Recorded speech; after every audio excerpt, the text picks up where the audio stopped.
بسم اللہ الرحمن الرحیم۔ میں پاکستان تحریک انصاف کے سارے ورکر اور سپورٹر سے مخاطب ہوں۔ آپ کو معلوم ہے کہ خان صاحب کی صحت ہم سب کے لیے ایک اولین ترجیح ہے۔ 3 اکتوبر کے بعد خان صاحب کے ساتھ نہ کسی وکیل، نہ فیملی ممبر اور نہ کسی پولیٹیکل لیڈر کی ملاقات ہوئی تھی۔ اس کی صحت کے بارے میں ہمیں بہت بڑا تشویش تھا، اس لیے پاکستان تحریک انصاف کی پولیٹیکل کمیٹی نے احتجاج 15 اکتوبر کو ڈی چوک پہ ایک کال دیا تھا۔ اس کے پیش نظر ہم نے ایک درخواست بھی گزاری تھی انٹیریئر منسٹر کو۔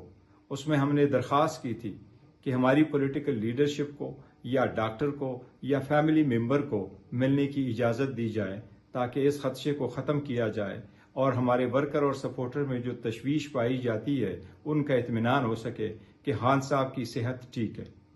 اسی دوران آپ کو معلوم ہے کہ سی او کی کانفرنس بھی ہونے جا رہی ہے اور ہمارے الائنس نے بھی ہم سے درخواست کی تھی کہ آپ اس احتجاج کی کال کو مؤخر کریں۔ ہمارے فرینڈلی کنٹری بھی پاکستان اور اسلام آباد آ چکے ہیں، چونکہ حکومت نے ہمیں انٹیریئر منسٹر نے ایک ایشورنس دی ہے کہ کل انشاءاللہ تعالی ڈاکٹر کی ضرور ملاقات ہوگی خان صاحب سے۔ اس ایشورنس کے بنا پہ مجھے جب کہا گیا تو میں نے مشاورت کے لیے ٹائم مانگا۔ اس سفر کو ہم نے پولیٹیکل کمیٹی اور ایپیکس کمیٹی پاکستان تحریک انصاف کے درمیان رکھا۔